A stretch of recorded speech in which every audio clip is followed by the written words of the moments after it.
Good morning. I'm Derek Villanueva and I'm going to interview our interviewee for today. And her name is Mrs. Ruth Neal, a CPA.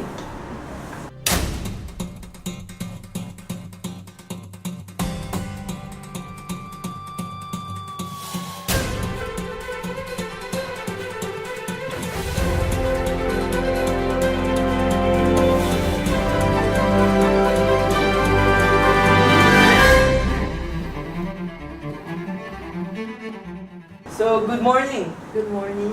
Mrs. Ruth. Again, I'm Derek. Yes, Nice to meet you. nice to meet you too. Okay, so our first question for you. What encouraged you to become a CPA? I want to become a CPA because I love math. Math. Yes. I'm good at algebra and trigo.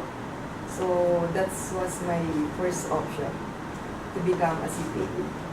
That was your first choice then. You said you were good in math and trigo. Well, there are also other math courses like engineering and other else. But what made it different in accounting and than other Engineering courses? is more complicated than accounting. So accounting is just a simple math Simple math. and analysis. You need to analyze that. Yes. No, no. It was all out accounting. During my, I think, fourth year high school. So it's my first option and nothing more. The one and only. And the one and only. Do you sometimes think that you could have had a different career, or you're happy with your career right now? During my first or second job, I want to become a system analyst. So, I parang nag-decide ako to pursue a computer course, but I fell in love. Oh, you fell in love. She fell in love. I fell in love. So parang I got married at a young age. So yung profession, yung dream ko to become a system analyst, wala. Yeah.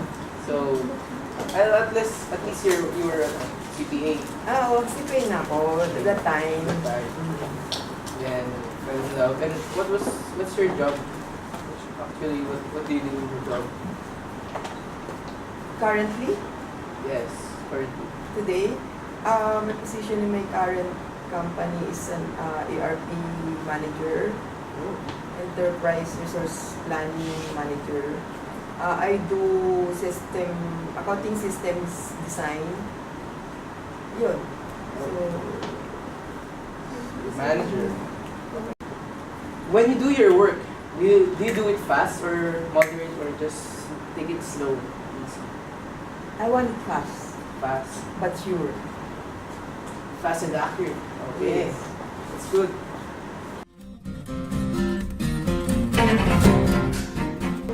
Let's talk about your college life. How were your college days? I would say my college days was boring Boring? because yung way ko is from school to house to school, Nothing else? nothing else. Nothing more? Because I want to graduate successfully. Oh, lesson learned. Yeah. Were there difficult times that you encountered that gave you a hard time taking the course? Difficult time. Parang wala. Because I love accounting talaga. And one of my lower grades lang is yung minor subjects. During the first year, right? First year, minor subjects lang. So, okay. Minor subjects. same problem. Minor subjects feeling like they're major. True. True? Yes. Were there times that you felt like giving up? How did you overcome those situations? Giving up in studying? In your No. course, ma'am. No. Oh. I did not encounter like giving up my course because it's my first love talaga yung accounting. Very good. Passion for your work. Yeah. So most of my grades are flat 1. Accounting 1 and 2 was 1. Oh. So, going back to your first year days, during your minor, did you have 3s or No. During my Still, third you're college days, I listener. have no grades. Low 3. or lower than 2? As I have said, my first sem, dun nung first year ako, my average is 1.5. And then I applied for a partial scholarship, so I got the scholarship. And in the second sem, parang yun nga, nawala yung scholarship because of the minor subject, which is earth science. Oh, Oh, before it was earth science. earth science. Yeah, now it's biology. No, for seconds. Wow. Maybe because of sa professor. Here. That's for sure. So let's go to the next question. Were you still able to have an upright social life despite the pressure you have in your academics? Didn't you join any organizations or clubs and go to parties, or you just spend most of your time studying? I spent most of my time studying because I came from a well-not-to-do family. Because hindi kagaya no na may kaya. So I spent my time studying. So no social life, no parties. But of course, you still have friends, right? Of course.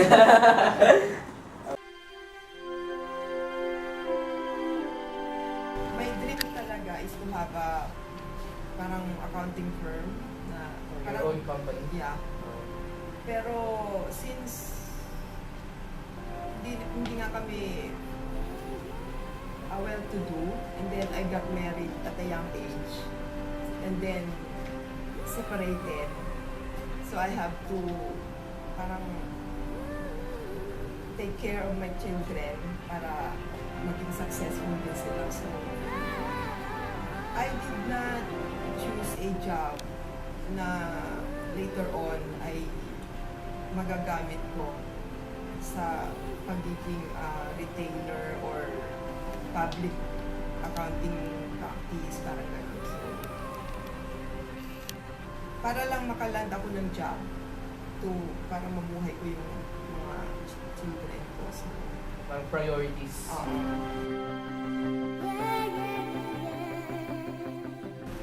So another one. As a working mother, are you still able to balance your time with your job and your family? Just yes or no? yes. Yes. So how were you able to balance family, work, your work is still a manager? How were you able to balance your priorities? Time management lang yan eh. Oh. Parang sa work, you have to be efficient para matapos ka on time. Hindi yung pag nasa work ka, pa-easy-easy ka lang. So, mag-work, and then, parang, para maging efficient ka, alam mo dapat yung ginagawa mo. And then, go home on time. Diba? Huwag kang mag-stay sa office ng beyond more than 8 hours na hindi naman, diba? So, para meron ka naman time sa family mo. So you were still able to teach your children with their homework or help them study? Yes. Okay. Well, according to one of your relatives, you are the first CPA board exam passer in your family. Am I right, ma'am? Yes. Oh. And it's Villanueva, right? Yes. Well, I'm Villanueva also. Congratulations. Thank you. Okay. How did it make you feel having that title, CPA? Actually, I'm on a cloud nine. I was in a cloud nine nung nakapasa ako. Kasi yung hirap na during my review days.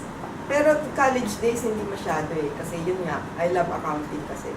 So all my grades in accounting are yan, to brag you, flat 1. One. Parang yun nga, ano lang ako is nung sa review, minsan wala kaming tulog. So the rest, you need So, sacrifices. oo. So nung nakapasa ako, yes, CPA. CPA. Okay.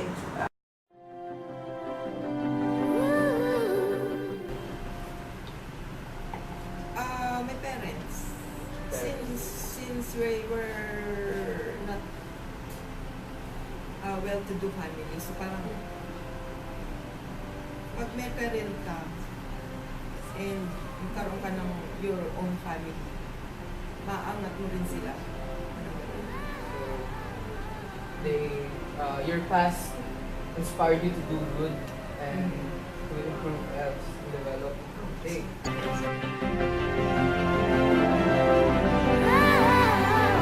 What is your viewpoint in life?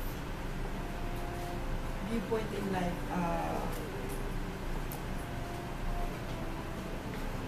parang just go on.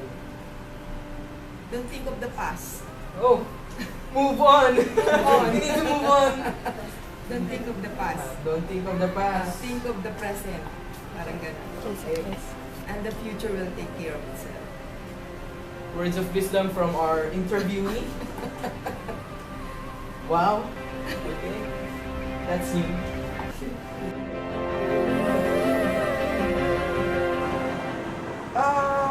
Nasa sa inyo yun eh. Na you have to be patient. You have to have the attitude of kasi ang accountant, wala kang makikita ng accountant na hindi siya patient.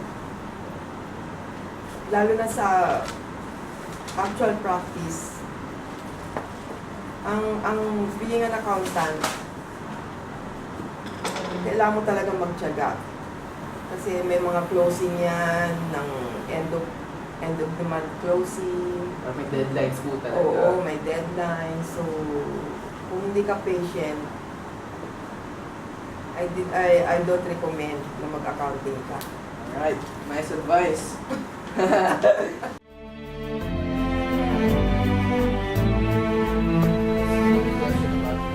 What is your favorite quotation or verse that gives you motivation that will motivate us as well? This quotation was from Mother Teresa. Mother Teresa. Okay, go.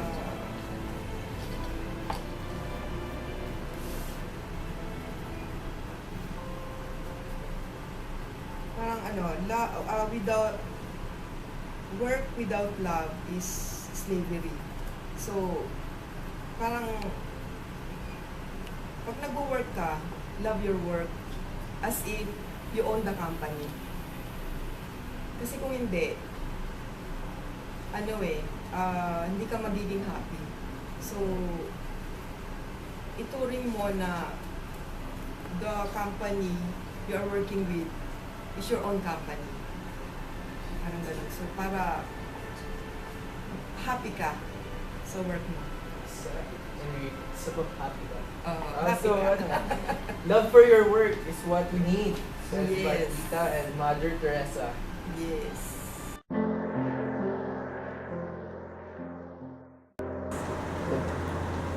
Any other advices you would like to tell to the future CPAs? Of course, I'm pertaining to us. Yes. Just study hard and it's good you have a group mates. So, mas maganda kasi yung may body-body talaga. Especially pag yung review time, kasi may tanungan eh. So, study hard lang. And be patient. Patient, study hard, and also find the body if you're finding it hard. Study body. Just do your job to study harder. And maybe relax din. Pero pagdating sa dun na kayo sa study hard. Yun lang yung mako-contribute niyo sa mga parents. Study hard. It's based from the ones being, it's like their career was already chosen by their parents. So, what do you say about that? It's like, they're in accounting, but they said they're like, oh, it's just accounting. So, My parents just want it, you know? I don't go with that. Kasi, I will cite the example of my second child. Yung nasa Singapore ngayon. Nung first year college niya, sa PLM siya, ang course niya is parang accounting din. But then, siguro gusto niya akong but then, during the first few months, hindi niya kaya. Kahit naturuan ko siya na hindi kami matulog, hindi niya kaya. So, kung mag-accounting ka without your own choice na parang pinili lang para sa'yo, hindi ka magiging Successful. Oo. So, nag-shift siya into marketing, and now she's successful as marketing. She's doing well there. Well, that's a good share of your own And experience. I don't choose courses for them. Yung love them with. And I also don't choose kung sino yung magiging boyfriend at girlfriend. Oh, you're not strict about that, no? Well, that was our last question, Miss Ruth. Again, I'm Derek. Nice having to have an interview with you. And thank you for accepting our interview request for today. You're welcome. And study hard. Thank you. So again, Mrs. Ruth Neal, everyone. And thank you and have a good morning. Okay. Show our token of appreciation as thank you to you and your time for us. Here's our director, Mr. Vicente. Here's our token. So as remembrance, as our interview to you. So thank you very much again for this day and for your time. And that's all. Thank you. God bless. Study hard.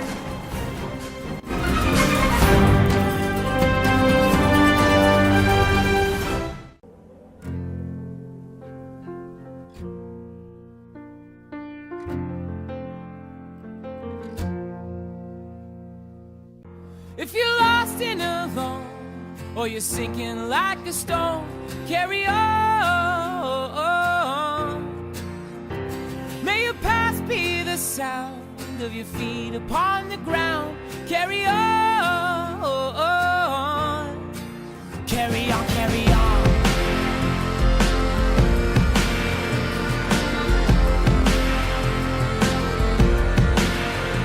So I met up with some friends at the edge of the night at a bar off 75. And we talked and talked about how our parents will die, all our neighbors and why.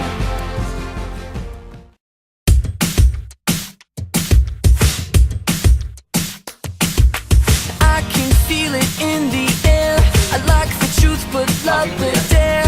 Living life like it's a vacation.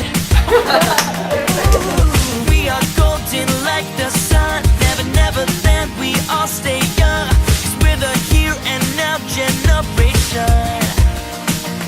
Try and knock us down, we'll get up